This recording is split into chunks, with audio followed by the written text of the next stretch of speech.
The point is that you should respect the ilm. आपको इल्म की कदर करनी चाहिए. आप कोई झाड़ू पोछा नहीं गिरवाया उसने इस्तेमाल कर लिया. अपनी कदर को पहचान, अपनी संजीदगी को बरकरार रखो, इनकी शान को घटाओ मत. आप सोचते हो कि क्या बातें कर रहा है. मैं वाकया सुनाता हूँ इमाम बुखारी. अभी मेरे उस्ताद ने तकरीर की थी बुखारी पर. तो तकरीर तो मैंने की थी. हज़रत ने कहा मैं दो चीजें बयान करूंगा, एक वाकया और एक सनद. मेरी सनद क्या है? हज़रत की सनद आई थी.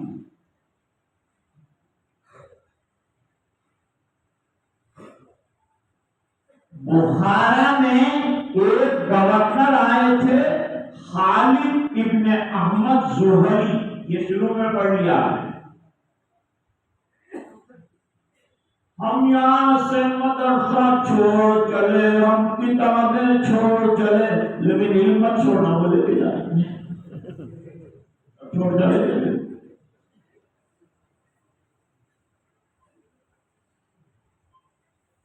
अभी खाली यूं कहा ना कि नाराज होने की कोशिश मत करना. तो असातिज़ा से मुलाकात करो, पेशानी पे बोसा दो, टोपी उसकी कदमों में रख दो और खड़े रहकर दुआ करो कि ए उस्ताद कुछ नहीं किया तेरे पास, जरा हाथ उठा दे कि मेरा बेड़ा पार. हजरत इमाम अबू हनीफा फरमाते हैं जब भी मेरा हाथ उठा है दुआओं के लिए, मुझे याद नहीं कि मेरे उस्ताद के लिए मैंने दुआ मांगी. बहुत बड़ा हक होता है. अब इस पर वाकयात बहुत है. कोई भी मैं मौजूद छेड़ूंगा मेरे पास दलाइल होंगे, लेकिन मैं वो सबको छेड़ता नहीं, वरना आप मुझे छोड़ के चले.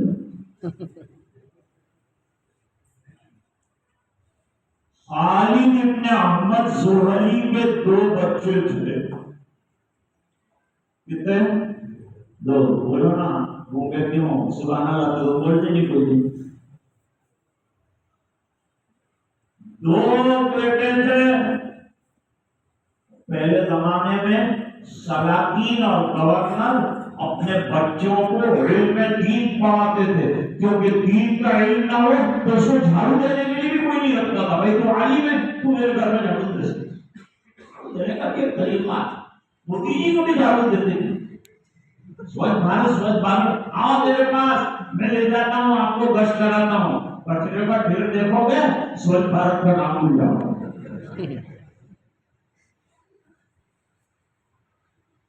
मैंने तो हमारे मोहतरम वजीर आजम से दो हाथ जोड़कर दरखास्त की कि वजीर आजम साहब ने दरखास्त की इमाम बुखारी रहमतुल्लाह अलैह से कि मेरे बच्चों को पढ़ाने के लिए मेरे दरबार में, मेरे महल में रोजाना आ जाइए, बड़ा मुआवजा दूंगा. एक जगह मोहतमिम साहब थे, उनको जज्बा आ गया असातिज़ा को कुछ देने. तो उन्होंने असातिज़ा को दफ्तर में जमा किया और आस्तीन में चढ़ाई. असातिज़ा समझे कि आज मारे क्यों.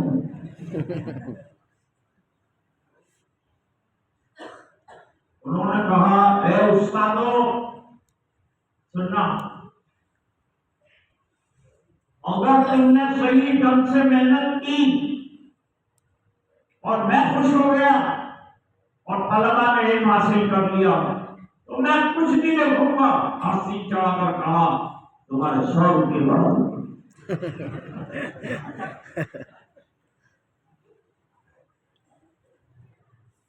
तो उस्ताद ने कहा 300 रुपये का तो नाट्य कर बोला. ईंडा खवड़वाना, दूध पीवड़ाना, मलाई खावानी.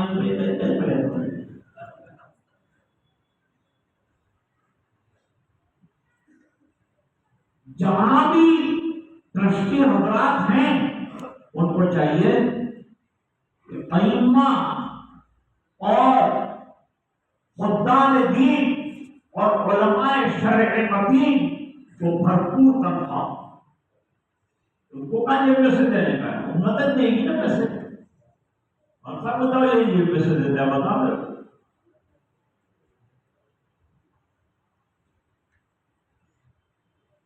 ایک ٹرسٹی صاحب کا لڑکا فارغ ہو کے آیا، بہت بڑی ڈگری حاصل کی اس نے، اللہ اس کو گورنمنٹ جاب عطا فرما، لیکن تنخواہ اتنی عطا فرما جتنی میری رکھی ہے ٹرسٹی صاحب۔ تو ٹرسٹی نے کہا میرے لڑکے کا گھر کا کام کیسے چلے گا آقا، جیسا میرا 15 سال سے چل رہا ہے۔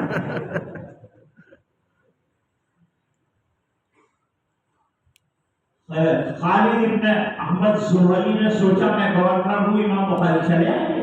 امام بخاری نے فرمایا میں حدیثوں کو تمہارے دروازے پہ لا کے زمین نہیں کروں گا، سن رہے بات؟ اچھا ایسا ہو سکتا ہے کہ میرے بچے آپ کے یہاں آئیں لیکن خالی میرے بچے مخصوص درس پائیں، دوسروں کو نہ دیں؟ فرمایا یہ بھی نہیں ہو سکتا، جیسے سب بچے میری نظر میں ایک ہے، میرا بچہ بھی میری نظر میں ہے، وہ کوئی خاص نہیں ہے۔ میں قیامت کے دن نہیں چاہتا کہ میری گردن پکڑ کر میرا نبی کہے کہ کیا ضرورت تھی تجھے میرے حدیث کو لے جا کر بادشاہوں کے دروازے پر صحیح کر۔ میرے علماء مدرسوں میں پڑھانا، مکتب میں پڑھانا، مسجد میں پڑھانا، اپنے گھر میں پڑھانا، ٹیوشن دینے کسی کے گھر مت جانا، یہ کو ذلیل کرنا۔ جب کوئی کہے مالدار کہ میرے بچوں کو پڑھاؤ تو میں پڑھاؤں گا اور خوب پڑھاؤں گا اور معاوضہ بھی لوں گا، اور لیکن میرے گھر پر تیرے بیٹے کو آنا پڑے گا، میں علم کو رسوا کرنے، قرآن کو رسوا کرنے تیرے گھر پڑے گا۔ آج ضرورت اس بات کی،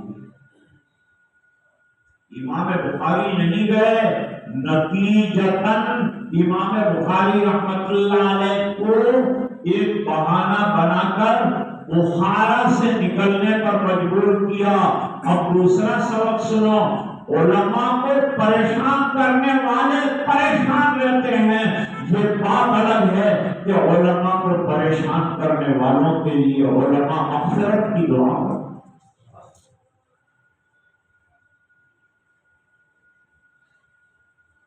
فرماتے ہیں